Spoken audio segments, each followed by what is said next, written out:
कधीच नाही चुकणार तुमचे फेवरेट टीव्ही शोज झी5 सोबत, तेही एकदम फ्री।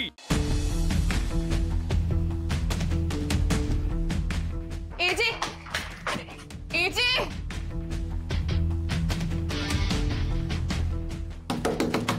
एजे एजे प्लीज दार उघडा ना। मला फक्त माफी मागायची तुमची।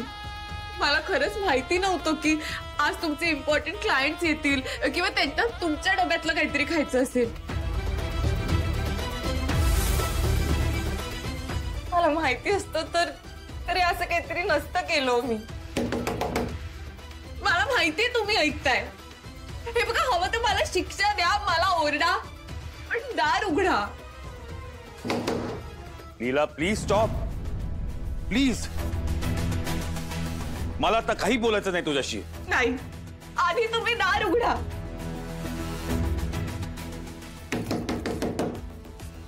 एजे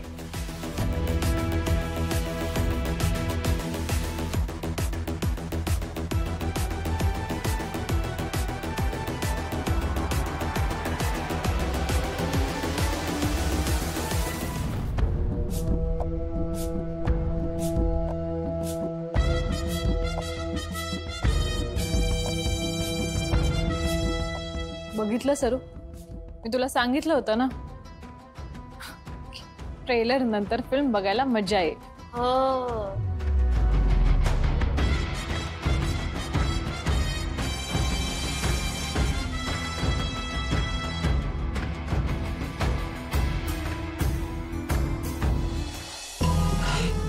लीला आजी आजी शांत बघा ना, ते उघडतच नाहीये दार। हे बघा आजी, मी चिठ्ठी पाठवली हे खरंय, पण मला फक्त सॉरी म्हणायचं होतं। म्हणजे मला माहिती असतं ना हे असं काहीतरी होईल तर नसतं केलं मी। आणि हो, मी जेवण पाठवलं नाही, माझी चूक झाली, मला मान्य आहे। मला वाटलं त्यांच्या रेस्टॉरंट मध्ये मिळेल ना त्यांना जेवण। तुम्ही बोलता का? मला फक्त 2 मिनिटं बोलायचंय त्यांच्याशी। शांत राहा आधी। तू जे काही केलेलं आहेस ते का केलंयस ते मी समजू शकते बाळा। बरोबर आहे, ह्या प्रेमाच्या नात्यामध्ये कोणीतरी पुढाकार घेणं गरजेचं असतं। आपल्या मनातली भावना समोरच्या पर्यंत पोहोचवणं तितकंच गरजेचं असतं, पण त्याच बरोबर एकमेकांना वेळ देणं देखील गरजेचं असतं की नाही? अभिरामला थोडा वेळ दे। अगं रागात आहे तो, शांत झाल्यावर बोलेल तुझ्यासोबत। आजी प्लीज, फक्त एकदा तुम्ही सांगा ना त्यांना। अशी का करतेस तू? मी बोलेन त्याच्यासोबत। तू जा आधी, खाली जा, आराम कर, माझ्या रूम मध्ये जा तू। नाही नाही, मी कुठेही जाणार नाही, मी इथेच थांबणार आहे। करू नकोस लीला। आजी प्लीज। बोलते मी त्याच्यासोबत, तू शांत राहा।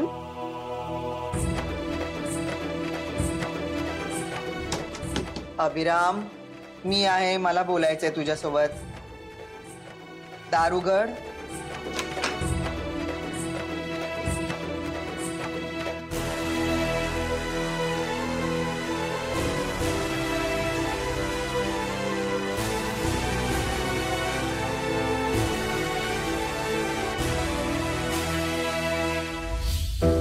वहिनी, बघितलं, तुम्हाला जे जमलं नाही ते मी करून दाखवलं। मी? आम्ही। हा, ह्यालाच म्हणतात तोंडघाशी पडणं। नाही नाही वहिनी, तुमची म्हण चुकतीये। ह्याला म्हणतात सुंटे वाचून लव्ह स्टोरी जाणं। सरू, काय आहे हे? तुम्हाला नाही कळली का म्हण? नाही कळले। मी एक्सप्लेन करते। आपल्याला काय हवं होतं? एजे लीलावर चिडावेत, आणि एजे लीलावर चिडलेत, आपल्याला हेच तर हवं होतं।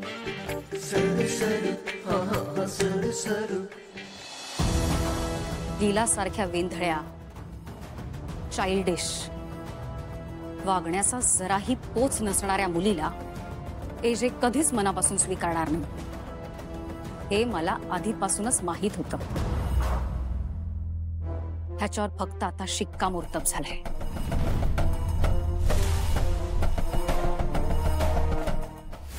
अभिराम, हे बघ बाळा, मी तुझ्या बिझनेस बद्दल कधीच काही बोलत नाही, आणि आपल्या मुलांच्या संसारामध्ये मर्यादेच्या पलीकडे ढवळाढवळ करायची नाही, हेही मला कळतं, समजतं। आज तुझे महत्वाचे पाहुणे आले होते ना, आणि त्यांच्यासमोर तुझी पंचायत झाली। म्हणून तू लीलावर चिडलास. बरोबर आहे, अगदी बरोबर आहे. चुकलीच नाही लीला. अभिराम, मला फक्त एवढंच म्हणावं असं वाटतं की तिने हे असं का केलं? काय हेतू होता तिचा या सगळ्या मागे? कशाला करायचं तिने? हा अभिराम, तिला तुझा सहवास हवासा वाटला म्हणून तिनं रूम लॉक केली. तिला तुझी काळजी वाटत होती म्हणून ती 1 मिनिट का होईना तुझ्यासोबत बोलण्यासाठी ती सारखी तुला फोन करत होती. पण तू चिडलास म्हणून मग तुझी माफी मागण्यासाठी तिनं हे असं डब्यामध्ये सॉरीची चिठ्ठी लिहिली. हे सगळं करण्यामागे तिच्या डोक्यात तू तिचा नवरा होतास, हक्काचा कोणीतरी होतास म्हणून तिने हे सगळं केलं रे. आता यात तिचं काय चुकलं तूच सांग. तुला मी आधी देखील म्हटलंय ना विराम, लीलासाठी हे पहिलं लग्न आहे, त्यामुळे या सगळ्या गोष्टी होणारच, साहजिकच आहे आणि बरोबर आहे. ते काय चुकलंय? ती तुझी बायको आहे, तिला तिचा हक्क मिळायला हवा ना. तिच्या जोडीदारानं तिला समजूत घ्यायला हवं. बस एवढीच माझी माफक इच्छा आहे, बाकी काय. बाकी तू समजूतदार आहेस. येते.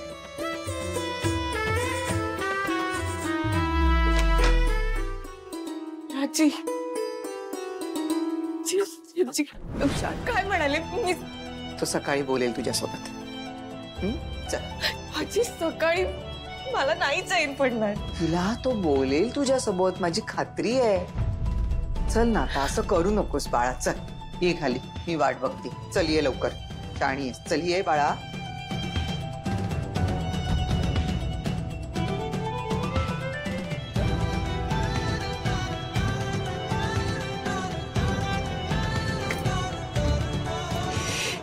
एजे, प्लीज उघडा ना दार, प्लीज.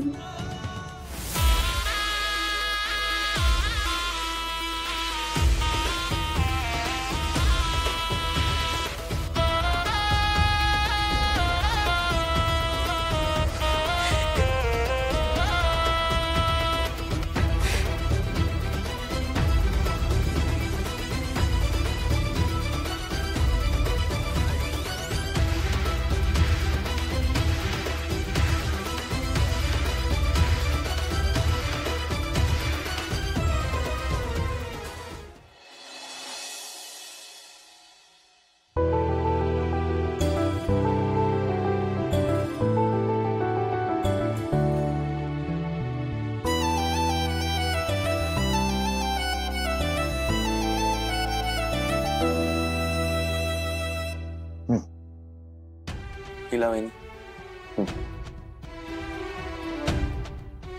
घे ना. लीला वहिनी, प्लीज प्लीज.